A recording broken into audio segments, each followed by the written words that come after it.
பெரியார் என்கின்ற அந்த கேடயத்தை பயன்படுத்திக் கொண்டு இந்த ஆட்சி செயல்படுது என்ற பார்வை சரியான பார்வையாக இருக்கும். பொங்கல் கொண்டாட்டம் at Namma MGM Disney World, Jan 14 to 16. Celebrate tradition, fun games and thrilling adventures.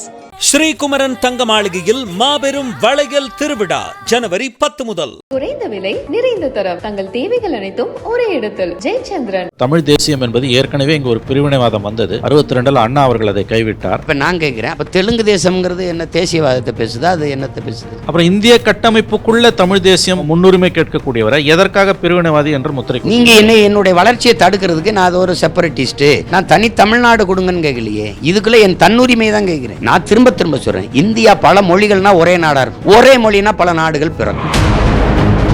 இந்த மெட்ரோ வருது இல்ல, இந்த மெட்ரோவுக்கு நீங்க ஒதுக்கி இருக்க நிதி எவ்வளவு? 62,000 கோடி. கீழே நீர் ஓடுறதுக்கு 2,500 கோடி தான் தேவைப்படுது. அழகா மழை நீர் வழிந்து ஓட காவாய். இங்க 60 வருஷம் ஆண்டு என்ன பண்ணீங்க? தம்பி உதயநிதியே சொல்றார், ஒவ்வொரு ஆண்டும் இந்த துயரத்தை அனுபவிக்கின்றது, ஒழிக்க முடியாது. ஒரே வழிதான் உங்களை ஒழிக்கிறது தான், வேற என்ன பண்ண முடியும்? 9 லட்சம் கோடியில் இந்த நாட்டில் இந்த நலத்திட்டத்தை நிறைவேற்றிருக்காங்கன்னு ஒன்னே ஒன்று. எஜுகேஷன் தி பெஸ்ட், மெடிக்கல் உலகத்தரத்துக்கு இம்ப்ரூவ் பண்ணிட்டோம், டிரான்ஸ்போர்ட் ரோடு அது பண்ணிட்டோம். இல்ல விடுங்க, பசிங்கிற ஒன்னே கிடையாதுரா, நாட்டை ஒழிச்சிட்டோம். இல்ல தடையற்ற மின் உற்பத்தி, எவ்வளவு வஞ்சம், சொத்து வரி ஏறுது, மின் கட்டணம் உழவு விலை ஏறுது, பேருந்து கட்டணம், எல்லா விலையும் அத்தியாவசிய பொருளின் விலை ஏறுது. அப்ப எதுக்கு இந்த 9 லட்சம் கோடியை கடன் வாங்கி என்னதான் செஞ்சு? நான் கேட்டது தரமான, சரியான, சமமான கல்வியை இலவசமா. நீங்க கொடுக்கறது 15 ரூபாய் 20 ரூபாய் பஸ் பாஸ். நான் அங்க 10 லட்சம் ரூபாய் கட்டி சீட் வாங்கி படிக்கிறேன். நீ ஒண்ணு செய்ய, அந்த கல்வியை இலவசமா தந்துரு, நான் பஸ்ஸுக்கு டிக்கெட் எடுத்துக்கிறேங்கிறேன். ஓமந்தூராரில் படுத்தீங்கன்னா 10 நாள்ல செத்து போயிருவியே, அதனால காவேரிக்கு போங்கன்னு அரசே சொல்லுது. தம்பி செந்தில் பாலாஜியே சேர்த்த 2வது நாள் அங்கே போய் ஏன் சேர்க்குறீங்க? உங்க ஆஸ்பத்திரி நீங்க நிர்வகிக்கிறீங்க, உங்க கவர்மெண்ட் என்ன சரி? அப்ப அதுக்கு ஒதுக்குன நிதி எல்லாம் எங்க?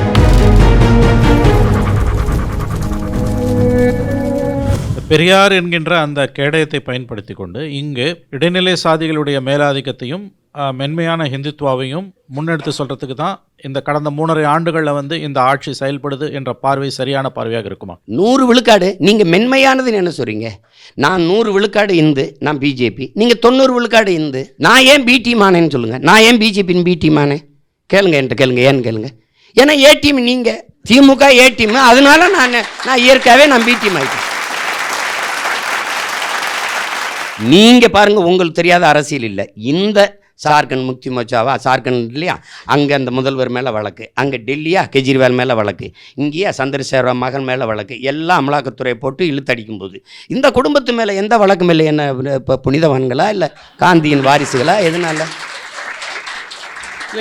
இப்படி பார்ப்போம். எந்த மாநிலத்தின் விளையாட்டுத்துறை அமைச்சரை பிரதமர் சந்திச்சிருக்காரு?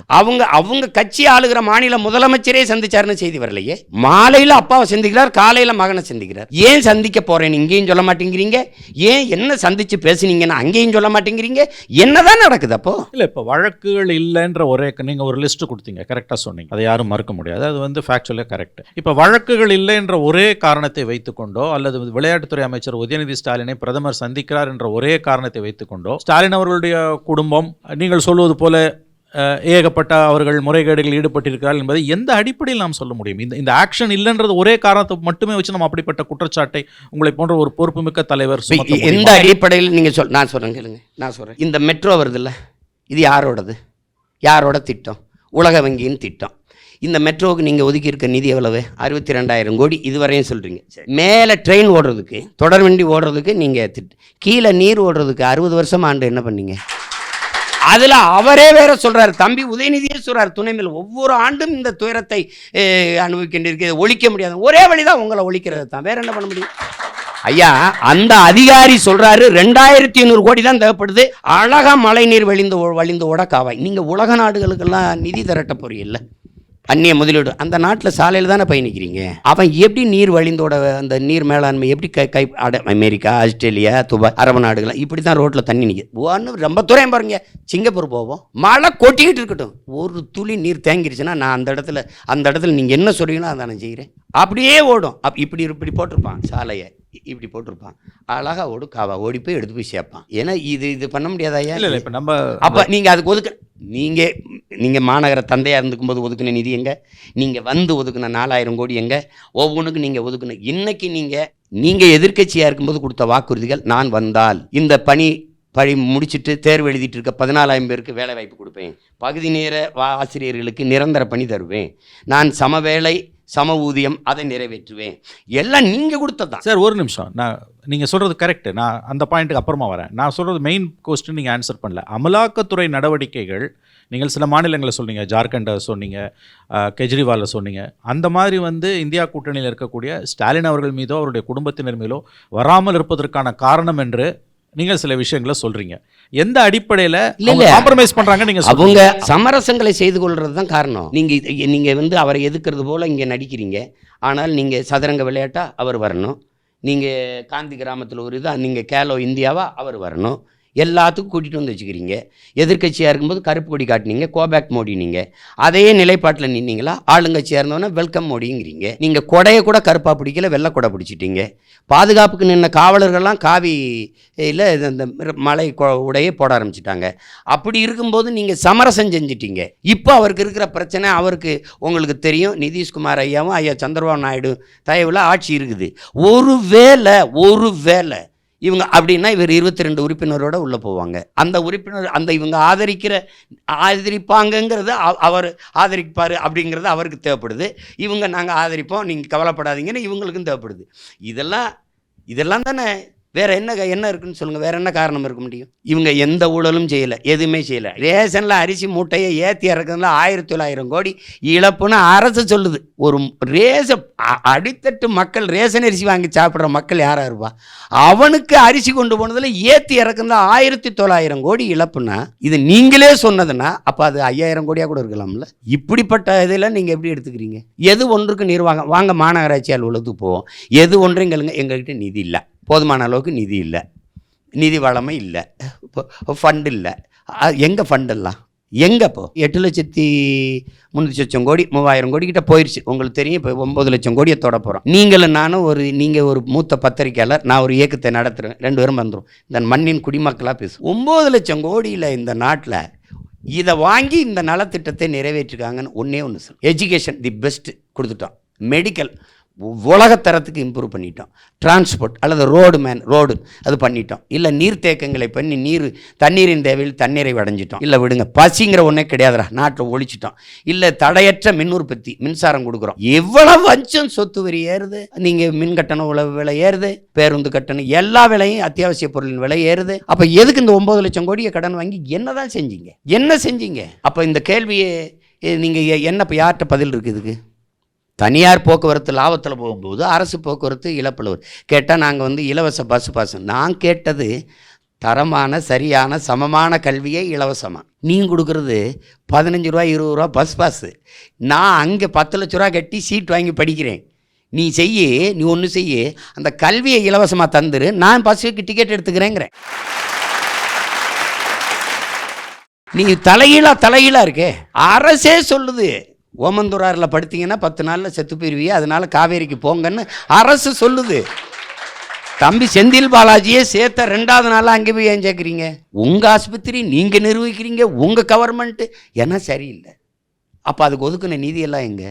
அரசு தோத்துருச்சு, ஒத்துக்கிறது. ஆமாம் நாங்கள் சரியில்லை அப்படின்னு. தமிழ் தேசியம் அடிப்படையில் உங்கள் கட்சி நீங்கள் நடத்திக்கிட்டு இருக்கீங்க. இப்போ தமிழை தாய்மொழியாக கொள்ளாத பிற மொழி பேசக்கூடியவர்கள் சென்னை மாநகரிலே தமிழகத்திலே கிட்டத்தட்ட ஒரு 30-40 விழுக்காடு வரைக்கும் இருப்பாங்க. இப்போ இந்த மாதிரி நீங்கள் செய்யக்கூடிய இந்த தமிழ் நேஷனலிசம், தமிழ் தேசியம் என்கின்ற அரசியல் அவர்கள் மத்தியில் ஒரு கவலையை, ஏன் ஒரு அச்சத்தை கூட ஏற்படுத்தலாம் என்ற ஒரு கருத்து இருக்கிறது. இந்த இஷ்யூவை நீங்கள் எப்படி பார்க்குறீங்க? அதுதான் அந்த மக்கள்கிட்ட நீங்கள் ஒன்று சொல்கிறேன். இதன் மூலமாக இது பலமுறை எடுத்து சொல்லிட்டேன்.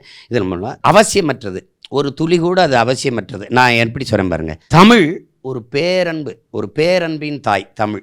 அவளுக்கு பகைக்கவோ அழிக்கவோ கற்பிக்கவே தெரியாது. தமிழ் பேரினம் உலகத்தில் என் மொழி தெரியாதவன் நாகரிகமற்றவன் இங்கிலீஷ்காரன், என் மொழி தெரியாதவன் ஊமையின் அரபியன், என் மொழி தெரியாதவன் பிசாசுன்னு சொல்லும்போது அரபியன் பிசாசுன்னா அவன் நாகரிகமற்றவன்னா சொல்லும்போது ஒரே ஒருத்தன் எங்கள் பாட்டை எந்திரிச்சு யாதும் ஊரே யாவரும் கேளீர்ன்ட்டான். உலகம் தழுவி நேசி நின்ன ஒரு இனம் இருக்குன்னா பாருங்கள். வள்ளுவன் தொடங்கி கம்பன், கபிலன், அகர முதல எழுத்தெல்லாம் ஆதிபகவன் முதற்றே உலகு.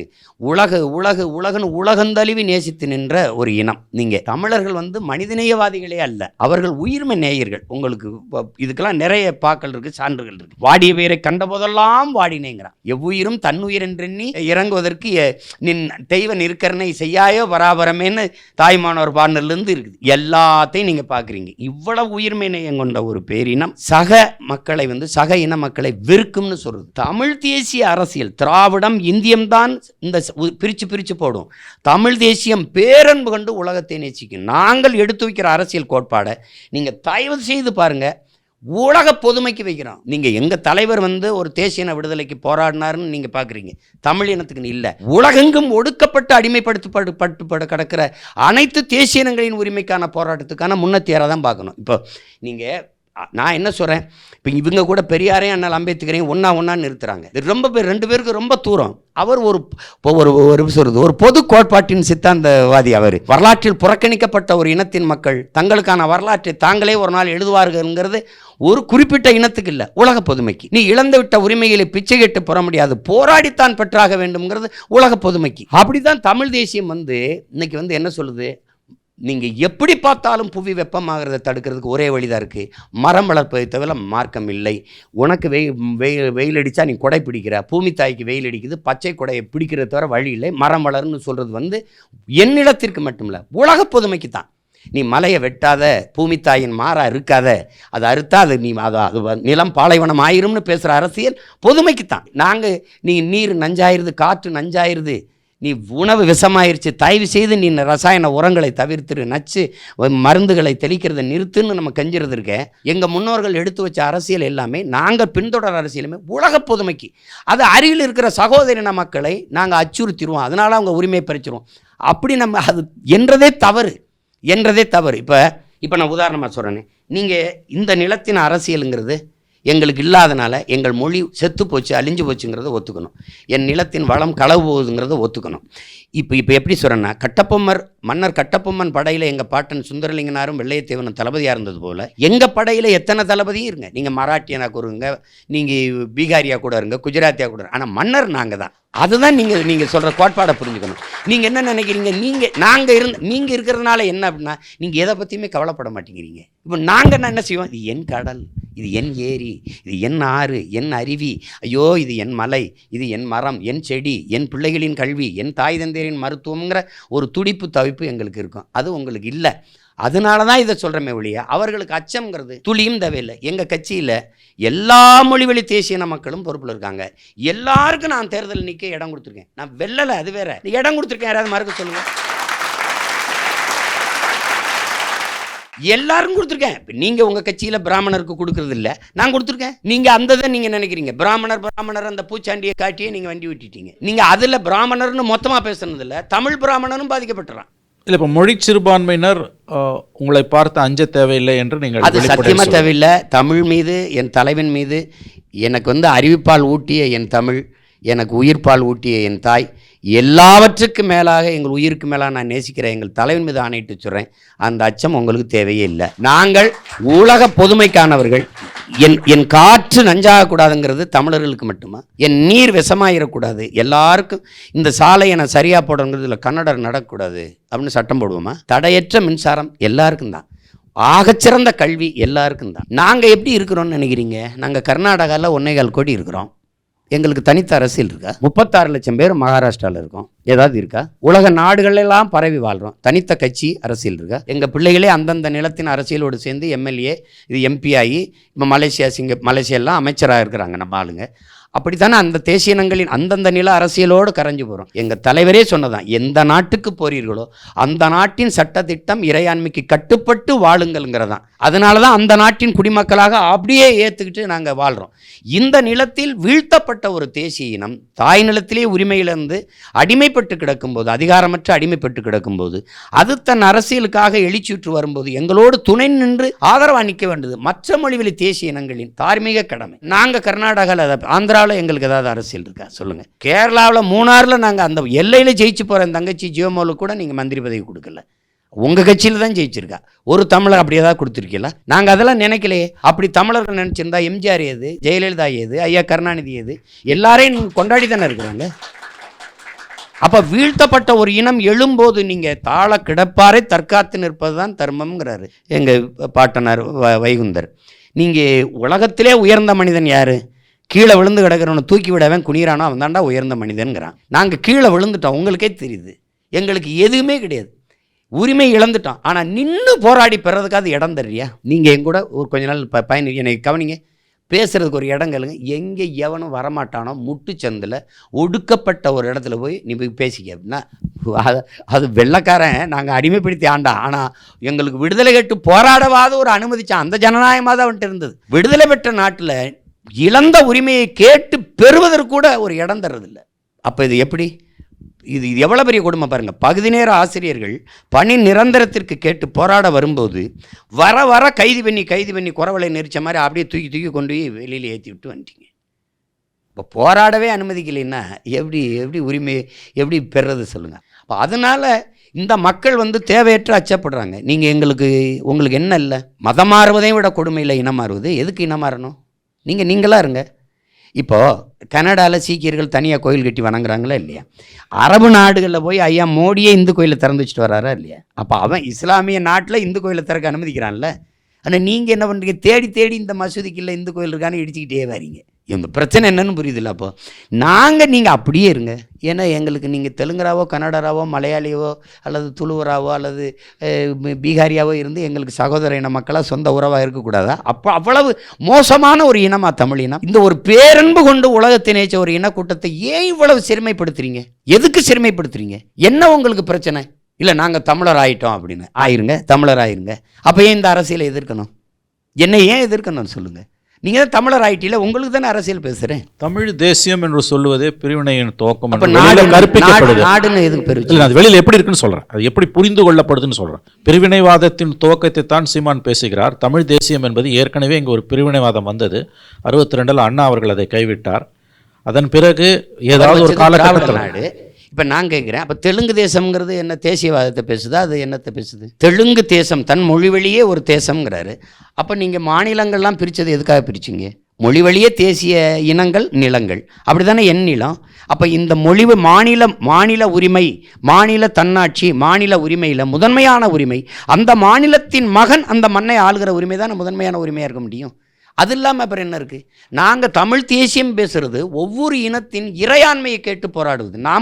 நாங்கள் பேசுவது என்பது ஆந்திராவில் வாழ்கிற தெலுங்கர்கள், தெலுங்கானாவில் வாழ்கிற தெலுங்கர்கள், கேரளாவில் வாழ்கிற மலையாளிகள், பீகாரில் வாழ்கிற பீகாரி, குஜராத்தில் வாழ்கிற குஜராத்தி, எல்லாருக்குமான எல்லா தேசிய இனங்களின் உரிமைக்காக தான் நாங்கள் இது இந்திய வரைபடத்துக்குள்ளே இதை நீங்கள் கேட்குறீங்க இல்லையா? வேற என்ன? இப்போ வேற எப்படி கேட்குறேன்னு நினைக்கிறீங்க? அப்புறம் இந்திய கட்டமைப்புக்குள்ள தமிழ் தேசியம் முன்னுரிமை கேட்கக்கூடியவரை எதற்காக பிரிவினைவாதி என்று முத்திரை? நீங்கள் என்னுடைய வளர்ச்சியை தடுக்கிறதுக்கு நான் ஒரு செப்பரேட்டிஸ்ட்டு, நான் ஒரு பிரிவினையை தூண்டுறேன் அப்படின்னு. நான் தனி தமிழ்நாடு கொடுங்கன்னு கேட்கலையே, இதுக்குள்ளே என் தன்னுரிமையை தான் கேட்குறேன்.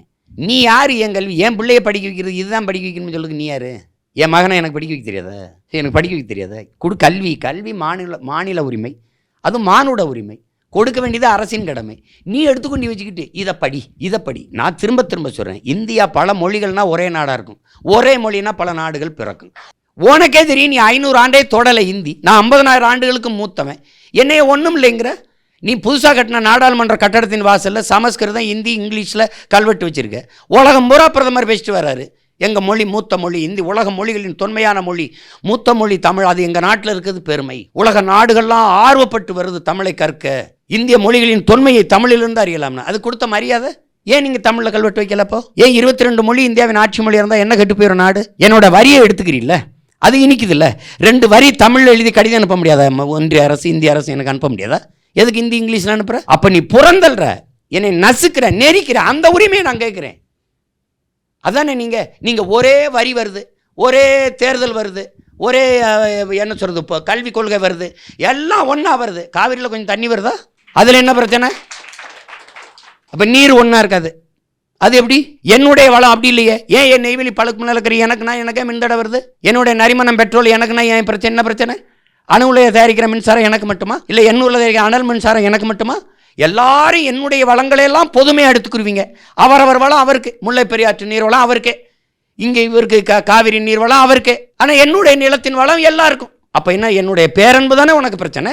அப்போ நான் என்னுடைய தன்னுரிமை கேட்கறது எப்படி பிரிவினைவாதமாகும்? நான் ஒரு தேசியனத்தின் இறையாண்மை கேட்குறேன், எனக்கான உரிமை நீங்க கொடுங்குறேன். அதில் என்ன உங்களுக்கு பிரச்சனை? நீங்க இதில் என்ன உங்களுக்கு பிரிவினை? நீங்க குஜராத்தும் மகாராஷ்டிரம் ஒன்றா தானே இருந்தது, ஏம்மா குஜராத் பிரிஞ்சுது?